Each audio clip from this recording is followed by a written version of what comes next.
Bismillahirrahmanirrahim. Alhamdulillahirabbil Salatu wassalamu ala asyrafil anbiya wal mursalin sayyidina Muhammadin wa ala alihi wa sahbihi ajma'in, amma ba'du. Sebadan kaula muljaaki pengasuh pondok pesantren Karangdurin, sebadan kaula muljaaki para musokhih, para muharrir, sebadan kaula amuljaaki juga para peserta Bahsul Masail yang dalam kesempatan kali ini hadir. Alhamdulillah langsung bisa oski karena memang sudah jangan kebon gila lesoh ben lapar beren. Dan gula makin parengi tugas pokon memberi napa inspirasi napa motivasi. Gila sih lah pokon terakhir entah inspirasi atau aspirasi bahwa secara umum tadi diusahakan bagi generasi muda sekalian untuk tidak berhenti mengikuti Bahsul Masail. Kenapa kok demikian? Karena kita oleh zaman itu sudah dialihkan untuk mencari sebuah patokan, sebuah kebenaran pada tokoh tertentu sekalipun kapasitas agamanya belum diketahui. Kita lebih percaya pada tokoh tertentu sebelum kita tahu kapasitasnya dan kita mengesampingkan ilmu yang kita pelajari. Kecenderungan orang Madura sekarang itu jauh dari kutubus salaf. Karakter orang NU adalah setiap persoalan harus standarnya kutubus salaf, bukan tokoh tertentu. Selama dalam kutubus salaf dibenarkan, maka selama itu pula harus mengakui kebenarannya. Dan sekalipun ada seorang tokoh ngomong menurut sampean dianggap tokoh namun tidak sesuai dengan kutubus salaf, maka kita harus berani tidak mengikutinya. Itulah kesalahan dari orang Madura saat ini. Makanya kan kadang saya heran, ada santri aktivis Bahsul Masail namun menjadikan panutan tokoh yang kapasitas ilmunya belum diakui. Sementara sampean sudah punya standar, tapi standarnya tidak digunakan. Itu satu kesalahan. Oleh karenanya dalam berbahsul masail ini ada beberapa faidah kenapa harus kita tekuni bahsul masail. Satu, kita bisa menghormati perbedaan gara-gara bahsul masail ini, dan kita mengakui ada perbedaan. Nomor dua, barokah bahsul masail, kita tidak mudah menyalahkan atau membenarkan. Itu barokah Bahsul Masail. Kalau ada orang yang mudah menyalahkan atau mudah membenarkan dengan membabi buta, berarti dia orang tidak pernah berbahsul masail. Orang berbahsul masail itu pasti tidak pernah menyalahkan. Atau bahasana cakancalambe, orang mon ahli fikih, kajian fikihnya dalam, itu akadi orang yang jedeb, tidak pernah menyalahkan orang lain, seolah khilafiyah, pasti khilafiyah, tidak pernah menyalahkan orang lain. Lamun pas beda orang semangat menyalahkan orang lain, berarti ya perlu dipertanyakan itu kehebatannya. Makanya semakin beda orang aneh-aneh. Dulu saya akadi orang Madura dulu, beda komentar sedikit, wah itu kafir, wah itu sesat, itu menyesatkan. Satu contoh, saya pernah waktu jadi siswa, ada pernyataan dari tokoh NU yang saat ini sampean tahu orangnya, andaikan saya sebutkan itu. Kita tidak boleh memusuhi orang karena kekufurannya, tapi kita harus memusuhi orang karena kezalimannya. Itu dulu saya mengatakan, wah ini sesat, menyesatkan. Padahal dalam Sulam Taufik harus membenci orang kafir. Nah, demikian. Ternyata setelah saya semakin dalam mengikuti Basul Masail, ternyata betapa bodohnya saya waktu itu menyalahkan. Karena baci bughdul lil kufar itu ada dua model kalau dalam kitab.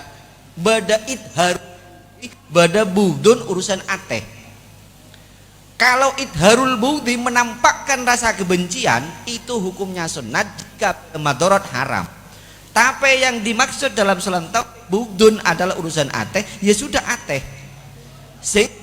Pernyataan seorang tokoh itu tidak keliru, karena kalau membenci diterjemahkan dalam bahasa Indonesia, diungkapkan ke masyarakat awam, pemahamannya membenci adalah harul. Saya kocak membenci itu pun masyarakat awam itu beda ekspresi. Nah,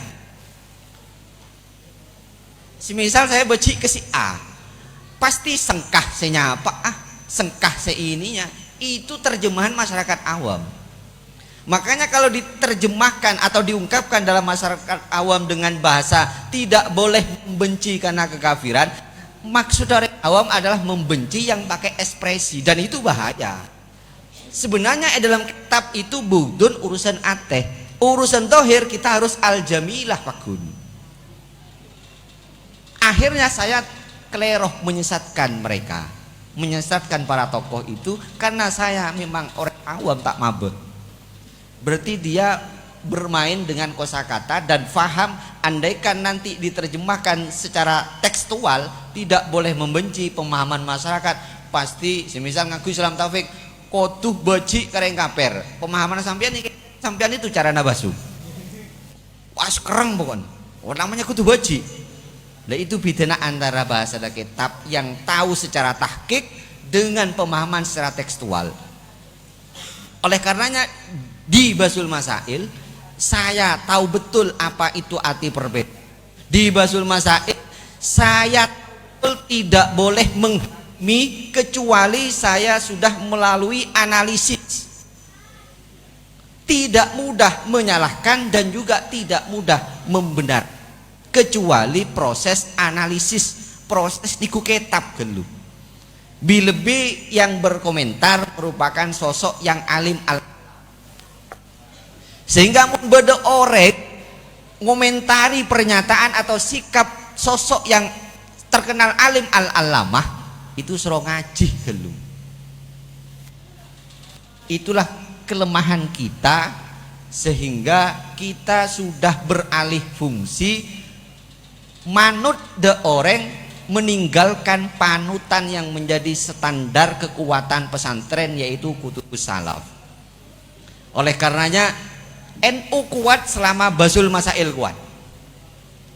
NU diakui internasional itu bukan tapi karena kajian fikihnya hebat, sampai menelurkan rumusan-rumusan atau kajian-kajian yang diakui oleh internasional. Semuanya itu bukan karena ketokohan, bukan, tapi kajian fikih dari NU yang hebat.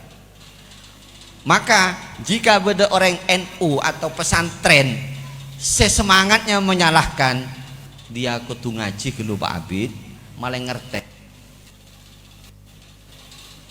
Oleh karenanya dorongan dan kula sebagai senior, sampai kapanpun jangan berhenti di dunia Basul Masail. Itu penting, karena dalam Basul Masail gila sampean bisa ngerteh perbedaan, mengakui perbedaan, menghormati perbedaan, dan tidak mudah menyalahkan kecuali melalui analisis yang sangat panjang. Sampean coba Basul Masail King Abbas ini kan saat Abbas persoalan ini itu seareh. Itulah karakter NU. Akhirnya tengah teh semua kitab dikaji, hasilnya bisa dipertanggungjawabkan. Orang mangken beda persoalan wah haram, beda persoalan wah sesat, ini apa namanya tidak membela agama.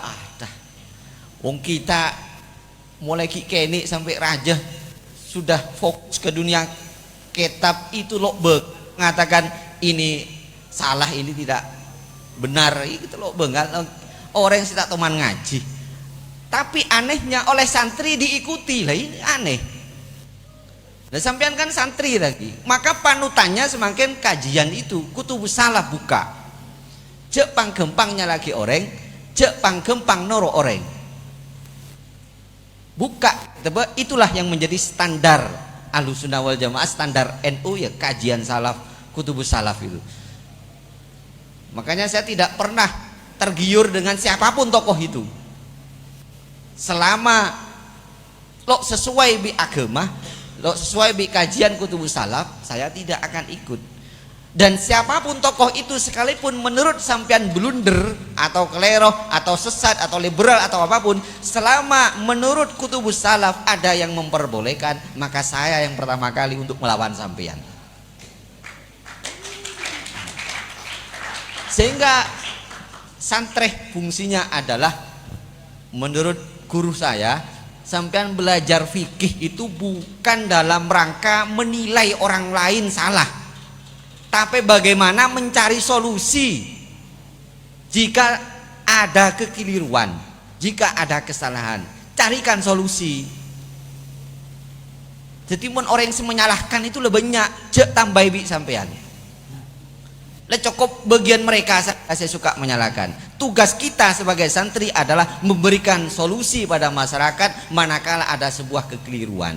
Itu tugas kita. Paham tadi? Ini doktrin. Meretak jadi garis-garis. Jadi saya kadang cermet, orang Madura melambak katanya kota santri, tapi cara berpikir benih santri. Cara berpikirnya santri itu ya kutubus salaf itu. Sehingga mau berdorengnya laki, ayo buka kita yuk kita diskusi. Bener kok statement Anda menyalahkan orang itu? Jangan-jangan nanti ada pendapat yang memperbolehkan. Kan toh, padahal dalam kajian salaf tidak boleh amar ma'ruf nahi mungkar pada persoalan yang mukhtalaf. Lah ini ada orang semangat menyalahkan, berarti kan lo ngaji dia. Menurut sampean semangat itu juga berarti mengingkari ilmunya sendiri. Lagi, Kimpon. Hanya itu yang bisa dapat saya sampaikan lagi. Jadi benih motivasi benih apa, tapi sebisa mungkin besok sampean jangan berhenti di dunia Bazul Masail. Kekuatan NU ada di pesantren, pesantren ada di kajian kutubus salaf yaitu Bazul Masail, sehingga bisa menelurkan konsep yang diakui oleh internasional. Itu gara-gara fikihnya keren, apalagi fikih kebangsaan itu, wah diakui.